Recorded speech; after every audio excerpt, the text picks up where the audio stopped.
Bonjour à tous, j'espère que vous allez bien. Je me présente, je m'appelle Claire Gagnon, je suis étudiante en dernière année à la maîtrise en criminologie à l'Université de Montréal. Et aujourd'hui, j'aimerais vous parler de fraude au président. Plus précisément, quelle est sa définition? Quelles sont ses caractéristiques, ses conséquences, ses victimes? Quels sont les facteurs de risque au niveau de l'organisation et au niveau des individus? Et enfin, quelles sont les recommandations qu'on peut faire pour s'en prémunir? Premièrement, la fraude au président, qu'est-ce que c'est? C'est toute situation où un ou plusieurs fraudeurs usurpent l'identité d'un directeur général, directeur financier, employé ou collaborateur, dans le but de déclencher un ou plusieurs transferts de fonds non autorisés ou de voler des renseignements confidentiels. Apparue en 2005, cette fraude a connu plusieurs variantes. Je vais vous en nommer 3 aujourd'hui, car ce sont les 3 dont j'ai le plus entendu parler au fil de mes recherches. Premièrement, il y a l'offre publique d'achat. Dans ce cas, c'est un fraudeur qui va se faire passer pour un employeur qui veut racheter les parts d'une autre société. Mais pour respecter les nouvelles règles de l'autorité des marchés financiers, cela doit se faire de manière confidentielle et très rapide.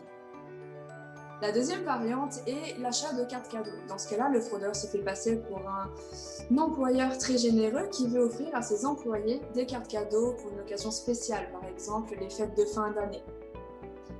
Enfin, il y a la variante du faux fournisseur. Dans ce cas-là, c'est un fraudeur qui se fait passer pour un fournisseur et qui va demander le paiement d'une facture existante ou d'une nouvelle facture en changeant ses coordonnées bancaires. Au niveau des conséquences, la plus évidente, c'est les pertes financières pour l'organisation. Elles peuvent s'élever de quelques millions à quelques millions de dollars. Donc cela peut avoir un effet domino sur l'organisation qui va potentiellement devoir congédier des employés ou même déclarer faillite. Dans certains cas, il y a également des entreprises qui n'ont pas voulu déclarer publiquement leur victimisation par peur que cela atteigne leur réputation ou de voir encore une chute des titres boursiers. Au niveau de l'employé, il y a également beaucoup de conséquences. La première, c'est l'atteinte à l'estime de soi. Il y a beaucoup de pression psychologique pendant et après l'attaque. Il y en a beaucoup au début qui rapportaient même avoir pleuré. Évidemment, l'organisation peut perdre un petit peu la confiance en ses employés, également lui retirer certaines de ses responsabilités, voire la congédier. Dans certains cas, la personne va même devoir changer de carrière. Donc on voit qu'il y a tout autant des conséquences pour l'organisation que pour l'employé. Et ces conséquences sont importantes. Au niveau des caractéristiques, plutôt que de vous faire un long discours, j'ai préféré vous présenter un courriel qui pourrait être une fraude au président.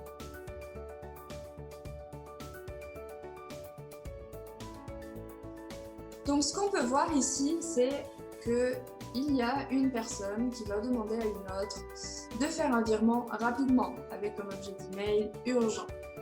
On voit donc qu'il y a un certain sentiment d'urgence qui essaye d'être créé par le fraudeur, d'autant plus que le courriel a été envoyé à 16h18, donc très proche de la fermeture des bureaux. Le fraudeur sous-entend également que la personne n'est pas disponible pour répondre aux questions de l'employé parce qu'elle est coincée dans une réunion. Cela va servir à court-circuiter la potentielle communication qu'il pourrait y avoir entre l'employeur et l'employé. Dans beaucoup de cas également, on va retrouver le fraudeur qui va demander une certaine confidentialité à la personne. Il y a plusieurs manières de prendre contact avec l'employé. La première et la meilleure pour le fraudeur, c'est d'intégrer directement le compte courriel de la personne dont l'identité est usurpée, parce que ça va donner en crédibilité. Et en plus, en ayant accès à ce compte-là, les fraudeurs vont pouvoir un petit peu espionner l'organisation, vérifier qui s'occupe de quoi, vérifier quelles sont les procédures normales et habituelles pour l'organisation pour pouvoir mieux identifier les failles et pouvoir envoyer le courriel à partir de cette adresse-là. Mais il y a également la possibilité pour le fraudeur de créer une adresse courriel quasi identique à la légitime. Donc ici, on voit par exemple que le O a été remplacé par un A. C'est un tout petit changement, mais qui va faire toute la différence. Également, lorsque le courriel est envoyé à partir de l'adresse courriel légitime, ce qu'on va observer parfois, c'est que le courriel répondre à va être différent de celui qui l'a envoyé. Cela va servir aux fraudeurs tout simplement d'éviter que la personne dont l'identité est usurpée reçoive le message de l'employé, le lise et découvre la fraude qui est en train de se produire. Donc, plus généralement, au niveau de ces caractéristiques, les pertes mondiales sont estimées à 1,777 milliard de dollars américains en 2019, ce qui est énorme. La fraude est également très rapide. On estime à 3 jours à partir du moment où la personne va être contactée et à partir du moment où la fraude sera complétée. C'est également une attaque qui est spécifique. Les fraudeurs vont intégrer le nom de la personne qu'ils ciblent. Ils vont également cibler un maximum de 6 personnes par organisation. Au niveau du profil des victimes, qui sont-elles?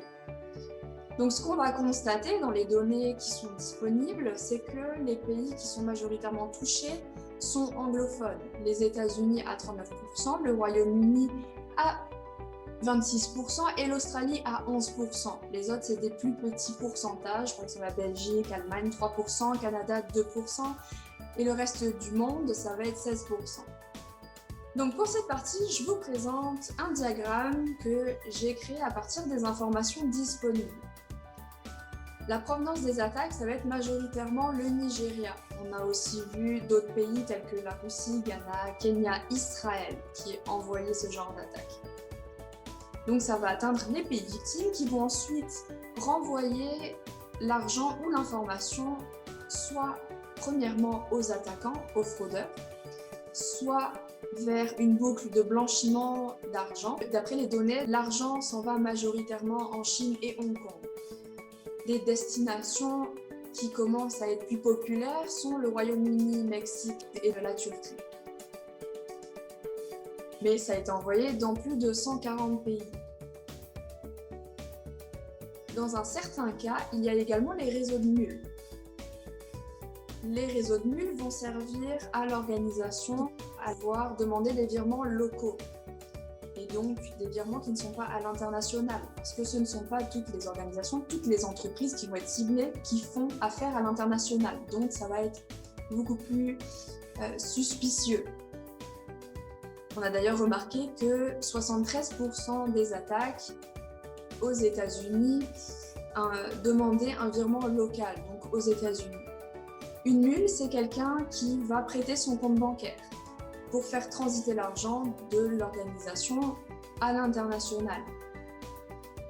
La mule, c'est quelqu'un qui n'est pas toujours au courant que son compte bancaire est utilisé à des fins frauduleuses ou pour des activités criminelles.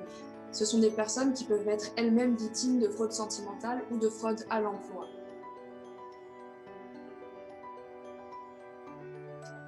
Au niveau des cibles potentielles, je vais commencer par vous dire tout de suite que tout le monde peut être visé. Toutes les organisations, toutes les entreprises lucratives, à but non lucratif, les organisations gouvernementales, tout le monde peut être ciblé. On a vu ainsi des établissements scolaires, on a vu des églises se faire toucher par cette fraude. Mais il y a quand même 3 secteurs qui sont plus ciblés que d'autres. Il y a tout d'abord l'industrie et la construction à 25%, le commerce à 18% et l'immobilier à 16%.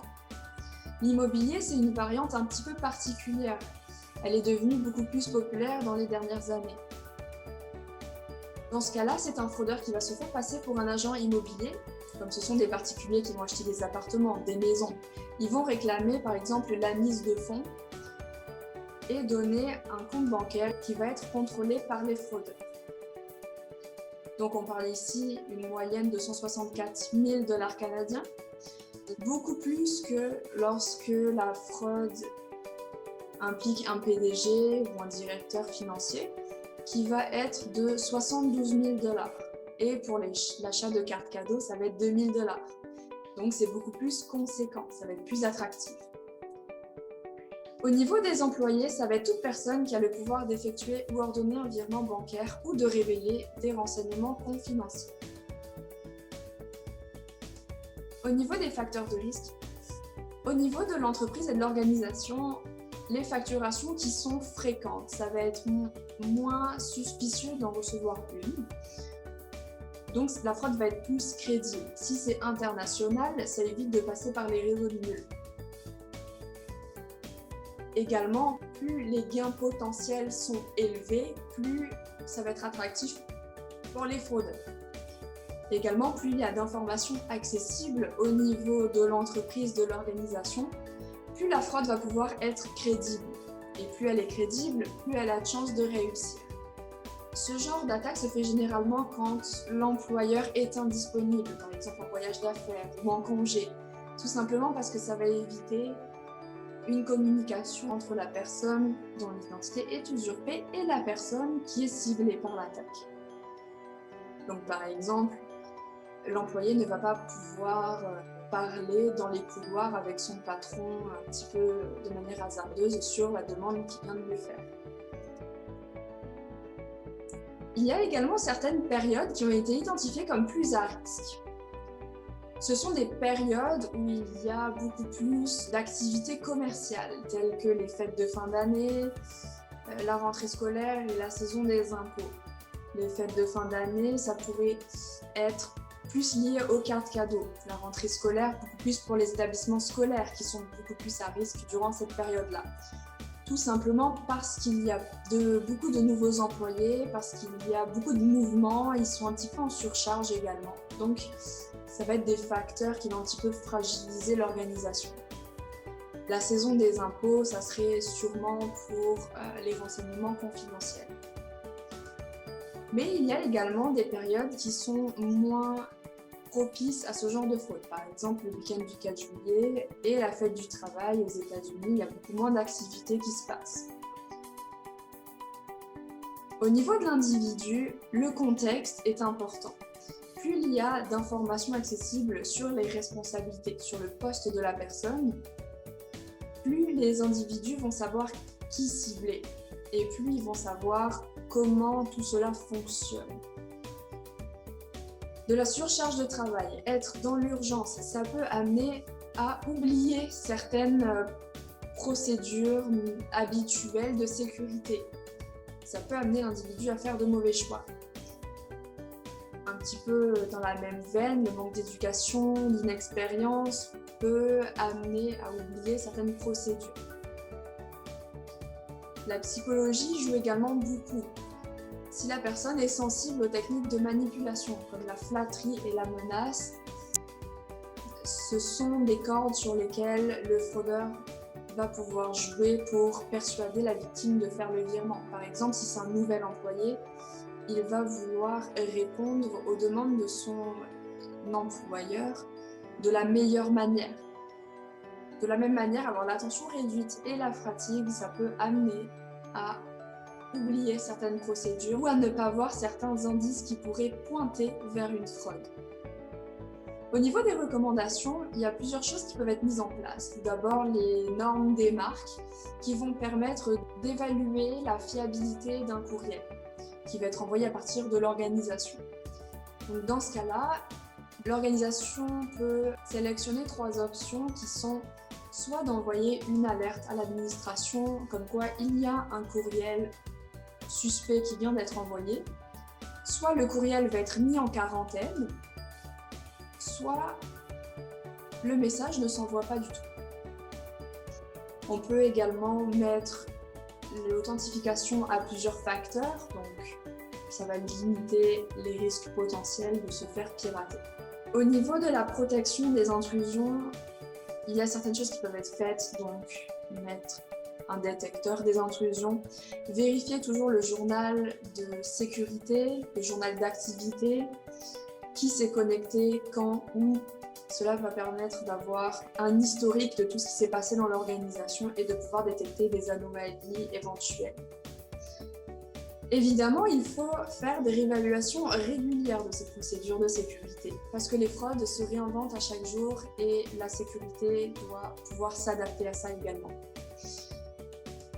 Pour les entreprises qui en ont les possibilités, embaucher un expert en cybersécurité qui va pouvoir justement la guider dans ces démarches-là de protection. Au niveau des procédures, il y a des choses simples qui peuvent être mises en place également. Par exemple, la double confirmation, c'est-à-dire confirmer de 2 manières différentes la demande qui est donnée. Par exemple, renvoyer un courriel, pas à partir de la chaîne de messages, mais en réécrivant soi-même le courriel de l'individu et lui demander si c'est bien ce que la personne souhaite. De l'autre côté, elle va également l'appeler pour confirmer une nouvelle fois la demande. Évidemment, le meilleur, ça reste une confirmation en face à face. C'est beaucoup plus difficile de nos jours, je l'admets, fait qu'on va préférer toujours un appel vidéo, ce qui va être le plus certain. Si l'organisation proscrit l'urgence, si un employé reçoit un jour un courriel lui demandant de faire un virement rapidement, l'employé peut être plus méfiant vis-à-vis de ce courrier. Également, il faut limiter le nombre de personnes qui sont responsables des finances, ne pas donner accès à tout le monde au compte bancaire. Le mieux également serait de séparer les tâches. Un qui demande le virement, qui demande le changement de coordonnées bancaires, un autre qui va remplir les informations et un troisième qui va venir valider. Au niveau de la prévention, c'est important de sensibiliser tous les employés, voire même de faire des tests en conditions réelles. Dans ce cas-là, c'est l'employeur lui-même qui va envoyer des fausses fraudes au président. Et il va pouvoir ainsi voir quelles sont les failles de sécurité. L'organisation doit également contrôler l'information qui sort de l'entreprise, sur les profils LinkedIn des employés par exemple. Il y a une étude qui a remarqué que même si la majorité des entreprises sont bien au courant des cybermenaces, il n'y en a que la moitié qui aurait un plan d'action si jamais cela devait arriver.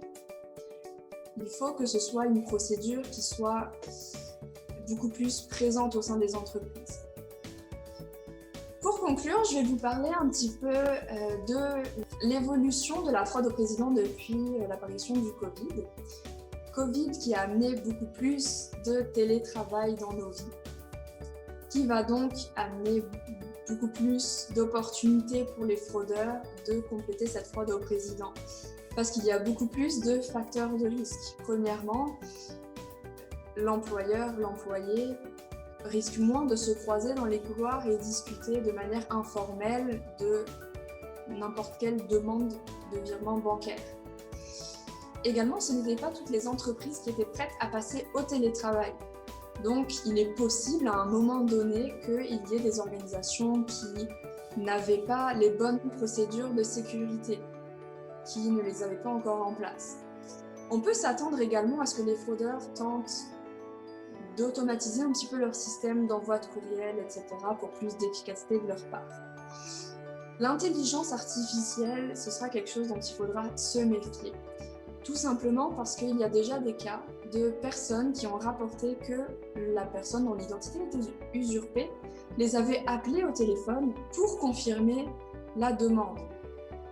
Ils avaient en réalité utilisé un deepfake pour imiter la voix justement de la personne dont l'identité était usurpée.